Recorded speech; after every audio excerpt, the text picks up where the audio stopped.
George Orwell called advertising the rattling of a stick inside a swill bucket, but it's actually an incredibly creative industry. And to find out just how creative it is, we spoke to an advertising insider. For legal reasons, I have to point out our insider is played by an actor in a wig. So you're in advertising, yes? Yeah. Sorry, that was a reflex action. That's all right. Oh, in that case, right. Sorry. That's fine. Anyway, perhaps you could start by telling us exactly what sort of is attracted to advertising in the first place. Well, a lot of people have the idea that working in advertising gives you some kind of creative freedom. Well, it don't.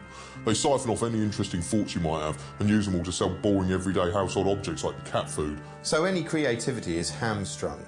Well, that's assuming there was any creativity in the first place. A lot of ad agencies just don't care. They're just after new ideas and don't care where, how or who they get them from.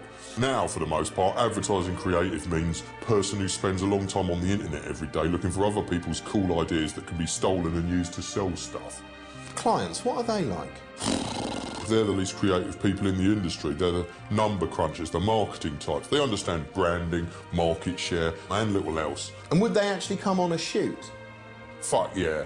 When you're shooting, there's a cable running out the back of the camera into a nearby room where the image you're making is being watched by anything up to 30 people. Ad agencies, creatives, account people, clients and so on. All of them will have an opinion on the shot that's being set up. Once they've deliberated and some kind of moronic consensus has been achieved, a lackey walks back to the studio floor to tell the director what changes they want to make.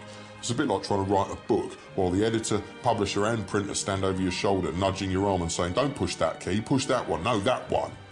What sort of thing are they looking out for? Well, the load is a good one, normally pertaining to chewing gum or confectionery. That's the moment where the sweet is popped into the mouth. It's the loading moment. Right, so the director's shooting a load into the actress's mouth. Different gum companies have different ways they like their gum loaded. They publish booklets for directors to study so that the load is uniform across their ads. On any shoot, there'll probably be one poor sod from the client side whose sole job is to ensure that the load goes off according to company guidelines. If they come home without a proper loading shot, that poor fucker gets the sack. How's the industry changed in the last 10 years? Well, advertising's global now, so everything has to be standardised so it won't offend any of the cultures it will be shown to. Bizarre rules start to emerge, like the hero can't wear trainers because in Russia that means you're a gangster, or denim means you're a homosexual in Indonesia. Everything's homogenised and you're left with an unappealing slab of mulch. Some of these territories are very open about what skin colours they want on their TVs. I've been in meetings where a perfectly talented black actor has been on the table for a role and the agency producer will say up front as you like, forget it, he'd never play in Turkey or France or whatever. That kind of casual racism's commonplace. You alright? Oh, sorry, no, it's just you've really depressed me. Sorry. That's better. So what's the future for advertising? No one knows. In terms of uncertainty, it's where the music industry was 3 years ago. New media's come along and blown all the old models apart. They're all shitting themselves, basically, because the internet and Sky Plus has done a lot to empower consumers. If they don't like an ad, they just skip it.